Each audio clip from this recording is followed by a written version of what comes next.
जय हिंद दोस्तों। आप देख रहे हैं देश और दुनिया। आज हम शुरू करेंगे समुद्र की खामोशी पीएनएस गाजी की संपूर्ण गाथा से। समंदर कितना गहरा है, कितना शांत है, लेकिन उसकी गहराइयों में कितनी कहानियां दबी है, कुछ जीत की, कुछ हार की। आज मैं आपको एक ऐसी कहानी सुनाने जा रहा हूं जो किसी किताब में पूरी नहीं लिखी गई। एक ऐसी कहानी जो लोहे, तकनीक और दिमाग के साथ साथ अहंकार और रणनीति की भी कहानी है। ये कहानी है उस पनडुब्बी की जिसे पाकिस्तान ने गौरव कहा, लेकिन इतिहास ने उसे गलती कहा। नाम था पीएनएस गाजी। दोस्तों, कहानी शुरू होती है 1944 में, जब दुनिया दूसरे विश्व युद्ध में जल रही थी। अमेरिका के एक नौसैनिक यार्ड में एक नई पनडुब्बी का जन्म हुआ। नाम रखा गया यूएसएस डायबलो SS 479। यह उस दौर की सबसे आधुनिक पनडुब्बियों में से एक थी। क्लास सबमरीन थी, स्टील का शरीर था और 300 फीट तक डुबकी लगाने की इसकी क्षमता थी। 24 टारपीडो और माइन बिछाने की तकनीक, दोस्तों, ये सब इसमें एक खासियत थी। युद्ध खत्म हुआ और अमेरिका के पास सैकड़ों ऐसी पनडुब्बियां बच गई। दोस्तों, समय बीता। 1960 के दशक की शुरुआत में अमेरिका ने फैसला किया कि अब इन पुरानी पनडुब्बियों को मित्र देशों को दे दिया जाए, और इसी कार्यक्रम के तहत 1964 में पाकिस्तान को यूएसएस डायबलो दी गई। अब उसका नाम रखा गया पीएनएस गाजी। गाजी यानी वो जो धर्म के लिए लड़े, जो जिहाद में शहीद हो जाए। नाम जितना भारी था, कहानी उससे कई ज्यादा गहरी थी। पाकिस्तान की नौसेना तब बहुत छोटी थी। उसके पास सिर्फ कुछ युद्धपोत थे, एक बड़ा बेस कराची और सीमित प्रशिक्षण। जब अमेरिका ने उसे गाजी दी तो पाकिस्तान ने इसे गेम चेंजर मान लिया। वो सोच रहे थे अब समुद्र में भारत को चुनौती दे सकेंगे। लेकिन दोस्तों, यह एक कड़वा सच था। अमेरिका ने गाजी को पूरी तरह नहीं दिया था। उसके कुछ अहम हिस्से निकाल लिए गए थे। रडार, जामर, ऑक्सीजन स्टेबलाइजर और कुछ एडवांस सोनर इक्विपमेंट। मतलब पाकिस्तान को दी गई गाजी आधी अधूरी तकनीक वाली थी, पुरानी, थकी हुई, लेकिन महत्वाकांक्षी। अब आता है गाजी का कप्तान, कमांडर जफर मोहम्मद खान। वो बेहद सख्त, अनुशासित और आत्मविश्वासी व्यक्ति था। उन्होंने अपने दल को वचन दिया, हम समुद्र को जीतेंगे और अगर मरे भी तो इतिहास में अमर रहेंगे। उनके दल में लगभग 93 नाविक थे, नए, उत्साही और अपने कमांडर के प्रति वफादार। अब जरा कल्पना करो दोस्तों, एक पुरानी पनडुब्बी और अंडर 93 जवान जो यह मानते हैं कि उनका मिशन पाकिस्तान की शान है। 1967 से 1971 के बीच गाजी ने कई अभ्यास किए। अरेबियन सी, पर्शियन गल्फ और भारतीय तटों के पास गश्त लगाई। हर बार लौटते हुए पाकिस्तान ने उसकी तारीफ की, हमारे पास भारत की विक्रांत का जवाब है। दोस्तों, और अब मंच तैयार था। साल 1971 का वर्ष। दुनिया फिर एक नए युद्ध के मुहाने पर खड़ी थी। 1971 में पाकिस्तान दो हिस्सों में बटा हुआ था। पश्चिमी पाकिस्तान, आज का पाकिस्तान, और पूर्वी पाकिस्तान, आज का बांग्लादेश। दोनों के बीच 1600 किलोमीटर की दूरी थी। बीच में था भारत। पूर्वी पाकिस्तान में लोग विद्रोह कर रहे थे। भारत ने शरणार्थियों की मदद की और यही पाकिस्तान को नागवार गुजरा। भारत और पाकिस्तान के बीच युद्ध की हवा चलने लगी। दोस्तों, भारत के पास समुद्र में एक ट्रम्प कार्ड था जिसका नाम था INS विक्रांत। वो भारत का पहला एयरक्राफ्ट कैरियर था जिस पर विमान उड़ान भर सकते थे और समुद्र के ऊपर से हमला कर सकते थे। वो बंगाल की खाड़ी में तैनात था जहां से वो पाकिस्तान की नौसेना की नाकेबंदी कर सकता था। दोस्तों, पाकिस्तान के एडमिरल ने फैसला किया, अगर विक्रांत को नष्ट कर दिया गया तो भारत का पूर्वी मोर्चा कमज़ोर पड़ जाएगा और इस काम के लिए चुना गया PNS गाजी। दोस्तों, अब घड़ी चल पड़ी थी। 14 नवंबर 1971 को गाजी कराची से रवाना हुई। मिशन था, विक्रांत को खोजो और उसे डुबो दो। कप्तान जफर की डायरी की पहली लाइन थी, वी शैल नॉट फेल। लेकिन यह भारत का दिमाग चल चुका था।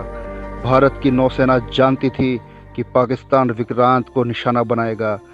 वाइस एडमिरल एन कृष्णन ने एक योजना बनाई, रेडियो डिसेप्शन प्लान। उन्होंने कहा, अगर दुश्मन सोचता है कि विक्रांत विजाग में है तो हम उसे वहीं बुलाएंगे।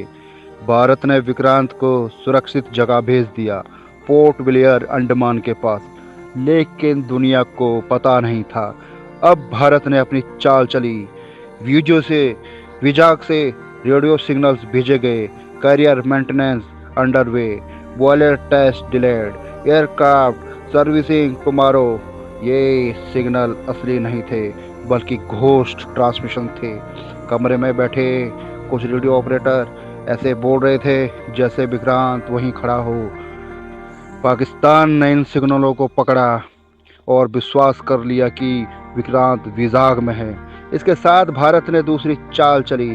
INS राजपूत को एक डिकोय बनाया गया। रात में उसे कुछ छोटे जहाज़ों को वैसे ही चलाया गया जैसे विक्रांत का एस्कॉर्ट ग्रुप चलता है। सोनार और रडार पर यह फॉर्मेशन एक एयरक्राफ्ट कैरियर ग्रुप जैसा दिखने लगा। उसके बाद दोस्तों, तीसरी चाल, कंट्रोल लीक। विजाग बंदरगाह के आसपास डॉक वर्कर्स को भी यह कहा गया कि अगर कोई पूछे तो कैजुअली बोल देना, हाँ विक्रांत डॉक में है। पाकिस्तान के जासूसों ने जब यह सुना तो सारी रिपोर्ट्स एक दिशा में जाने लगी, विक्रांत विजाग में है। बस अब जाल तैयार था।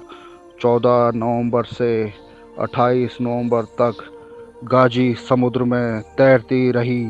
वो रास्ते में फ्यूल लेने श्रीलंका के पास पहुंची, फिर बंगाल की खाड़ी में घुस गई। 27 नवंबर को वो विजाग के पास पहुंच चुकी थी। उसने वहाँ सोनार सिग्नल सुने, टारगेट नियर बाई, और उसने सोचा ये विक्रांत है।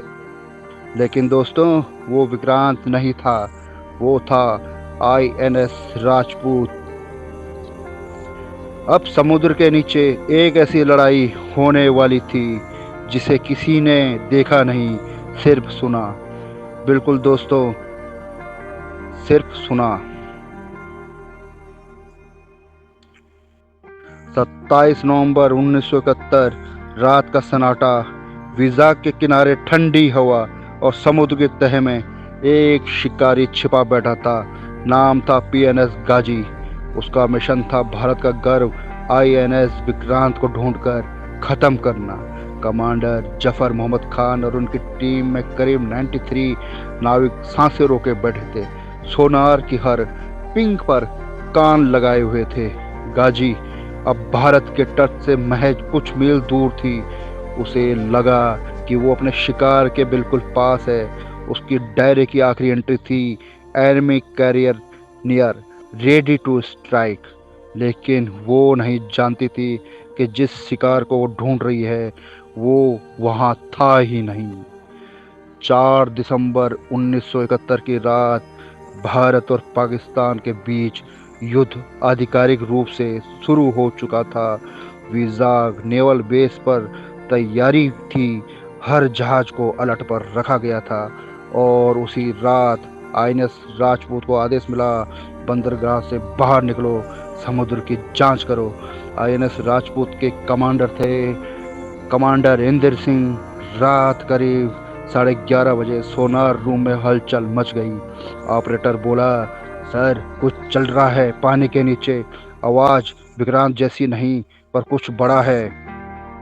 कमांडर बोले, डेप्थ चार्जेस तैयार करो। पानी की लहरें तेज हुई, समुद्र की गहराई में गूंजने लगी मशीनों की घरघराहट। और फिर fire on, fire two, fire three, 3 गूंजते धमाके हुए जैसे समुद्र का सीना फट गया हो। कुछ ही पलों बाद राजपूत के सोनार पर एक अजीब आवाज आई, एक बहुत बड़ा, धीमा लेकिन भयानक विस्फोट। पूरा सोनार हिल गया। ऑपरेटर चिल्लाया, सेकेंडरी एक्सप्लोजन डिटेक्टेड। कमांडर ने कहा, लगता है कुछ बड़ा फट गया। शायद वही था। समंदर फिर शांत हो गया। पानी पर तेल के बुलबुले उठने लगे। कोई जहाज नहीं दिखा, कोई आवाज नहीं, सिर्फ सन्नाटा, सिर्फ सन्नाटा, सिर्फ सन्नाटा। सुबह होते ही गोताखोर भेजे गए। जो उन्होंने देखा वो इतिहास का हिस्सा बन गया दोस्तों। पानी की गहराई में लगभग 100 मीटर नीचे एक टूटी हुई धातु की विशाल वस्तु पड़ी हुई थी। उस पर लिखा था PNS गाजी। वो 2 हिस्सों में टूट चुकी थी। आगे का भाग फटा हुआ था, अंदर धुआं, जले हुए तार और तारपीड़ों के टुकड़े, और हर नाविक अपनी जगह पर मरा हुआ था। कोई भागा नहीं, कोई डरा नहीं, सब अपने पथ पर स्थिर। भारतीय नौसेना के अफसर नीचे उतरे। उन्होंने कप्तान का केबिन देखा। एक टेबल पर एक डायरी थी। आखिरी लिखा हुआ वाक्य था, if we fail the sea will keep our secret. अगर हम असफल हुए तो समंदर हमारा राज संभालेगा। और सच में समंदर ने उसका राज संभाल लिया। दोस्तों, अब सवाल उठा, आखिर गाजी डूबी कैसे? क्या भारत ने उसे मारा या वो खुद अपने जाल में फंसी? 3 बड़ी थ्योरी सामने आई। सबसे पहली थ्योरी थी भारत का हमला। INS राजपूत के डेप्थ चार्ज ने गाजी को बाहरी झटका दिया। वो शाख उसके टारपीडो रूम तक पहुंचा और अंदर विस्फोट हुआ। यही सबसे लोकप्रिय और संभव कारण माना गया। दोस्तों, अभी थ्योरी थी नंबर 2, अंदरूनी विस्फोट की। गाजी अपने टारपीडो या माइन तैयार कर रही थी। एक पुराना अमेरिकी मार्क 14 टारपीडो शायद सब समय से पहले ही फट गया, क्योंकि यह टारपीडो अक्सर पैरामेच्योर डेटोनेशन करते थे। अब दोस्तों, बात आती है नंबर 3 थ्योरी की। क्या इसमें तकनीकी खराबी थी? गाजी बहुत पुरानी थी। उसका ऑक्सीजन सिस्टम या बैटरी फेल हो सकता था। अगर अंदर गैस जमा हुई होगी तो छोटा स्पार्क भी पूरे जहाज को उड़ा सकता था।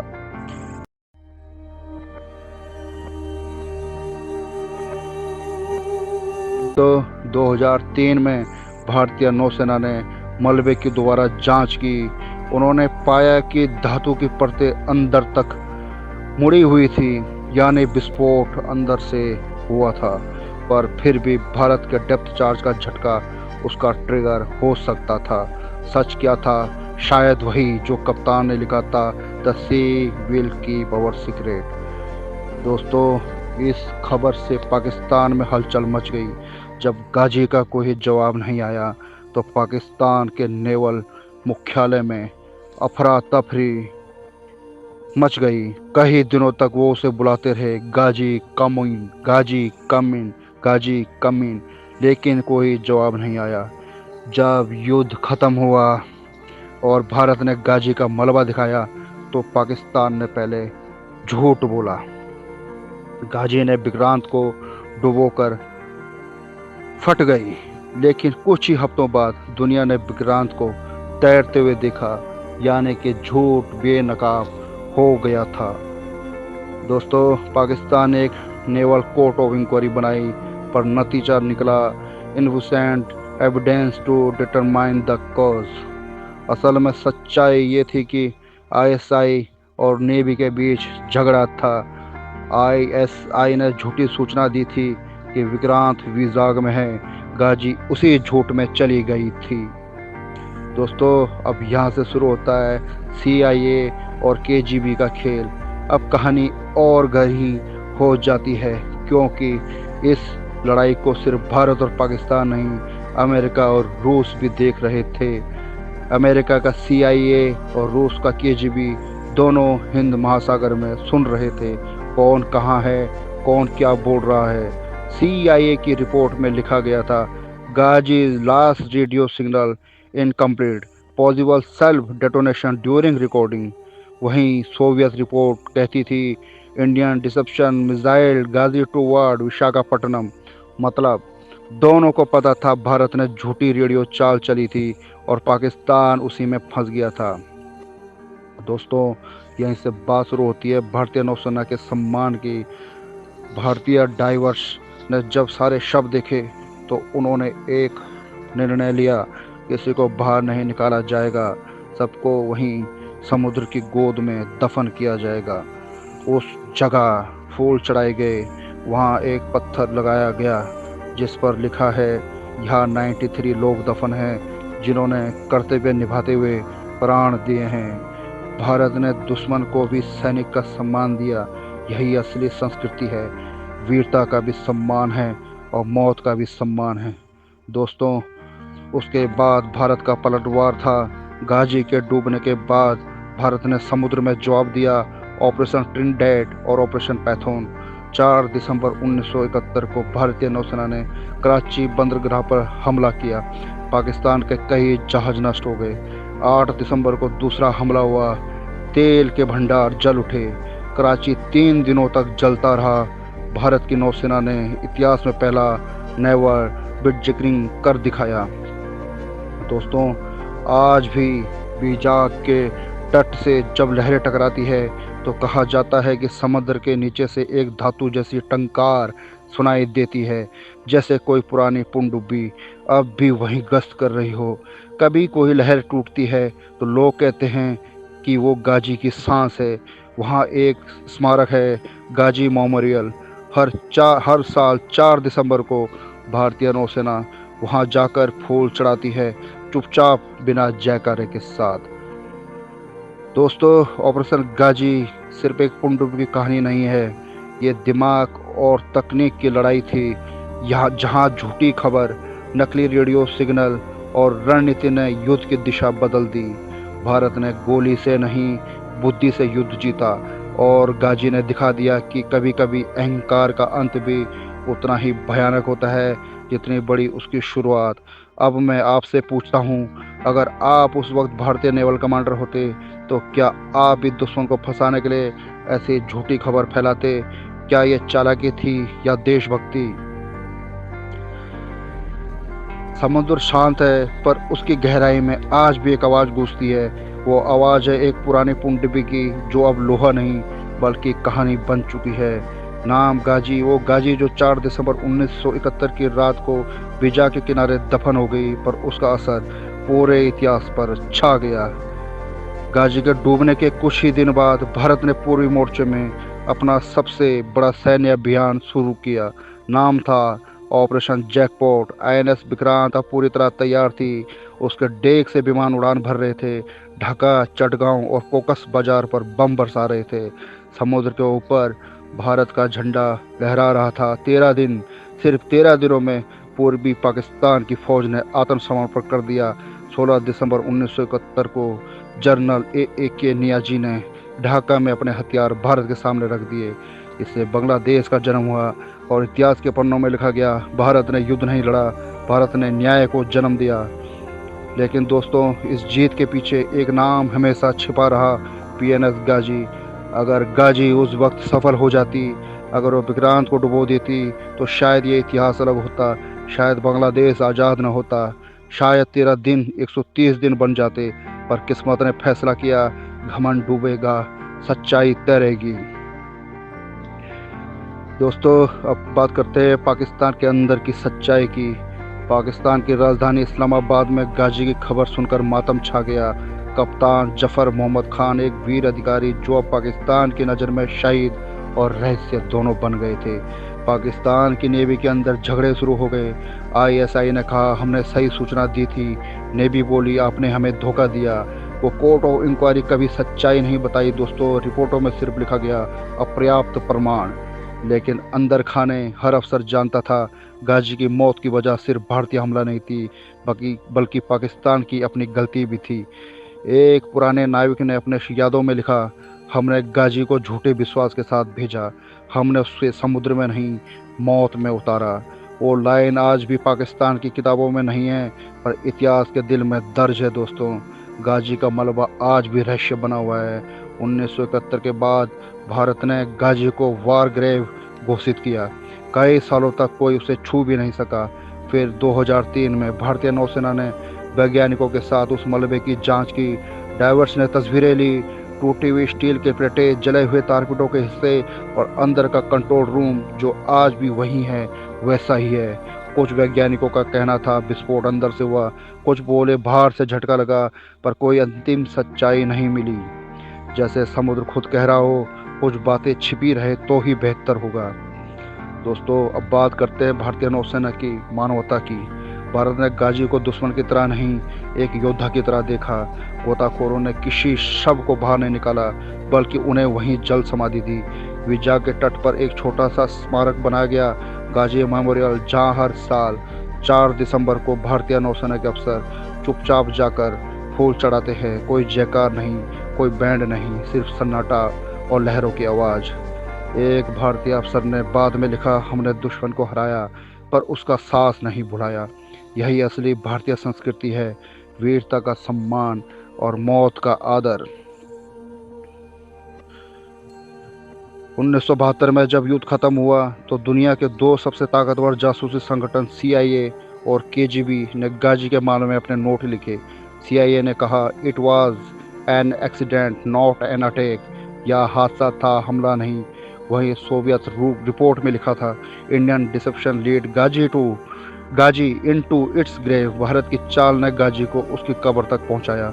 यानी 2 महाशक्तियों ने भी मान लिया यह सिर्फ गोलीबारी नहीं थी, एक रणनीतिक जाल था। वाइस एडमिरल एन कृष्णन ने अपनी किताब में लिखा, हमने गाजी को ढूंढा नहीं, हमने उसे खुद आने पर मजबूर किया। सोचो दोस्तों कितनी गहरी बात है ये। कभी कभी जीत गोलियों से नहीं, सोचना और भ्रम से भी होती है। यही असली युद्ध की कला है। गाजी की कहानी हमें 3 बातें सिखाती है दोस्तों। तकनीक से ज़्यादा मायने रखता है दिमाग। पुरानी पनडुब्बी, पुरानी सोच, लेकिन गलत सूचना ने पूरी नौसेना डुबा दी। दोस्तों झूठी जानकारी युद्ध का हथियार बन सकती है। भारत ने झूठ बोला, लेकिन वो झूठ सच्चाई की रक्षा के लिए था। दोस्तों वीरता की कोई सीमा नहीं। गाजी के नाविक भी बहादुर थे, उन्होंने अपने आदेशों का पालन किया आखिरी सांस तक। दोस्तों एक अनकही बात जो आज भी विजा के तट पर रात में जब लहरें उठती है तो नेवी के कुछ पुराने अफसर कहते हैं, कभी कभी सोनार पर अजीब सी गूंज आती है, जैसे कोई पनडुब्बी नीचे घूम रही हो। शायद गाजी की आत्मा अब भी वहीं है, शायद वो अब भी अपना मिशन पूरा करने की कोशिश कर रही हो, या शायद वो सिर्फ ये देखती हो कि कहीं कोई और वही गलती तो नहीं दोहरा रहा। दोस्तों यह थी गाजी की कहानी, उसका जन्म, उसका मिशन, उसकी गलती और उसका अंत। समुद्र ने उसे निगल तो दिया, पर उसकी कहानी कभी नहीं डूबी। अब मैं आपसे पूछता हूँ, अगर आप उस वक्त के भारत के कमांडर होते, क्या आप दुश्मन को हराने के लिए झूठ का सहारा लेते? क्या कभी झूठ भी देशभक्ति बन सकता है? सोचो, क्योंकि इतिहास में कई बार सच और झूठ दोनों देश के लिए जरूरी बन जाते हैं। अगर ये कहानी तुम्हारे दिल को छू गई हो तो इसे आगे बढ़ाओ, क्योंकि ये सिर्फ इतिहास नहीं, ये एक सबक है कि जीत हमेशा गोलियों से नहीं, दिमाग और हिम्मत से होती है। जय हिंद, जय नौसेना, जय भारत।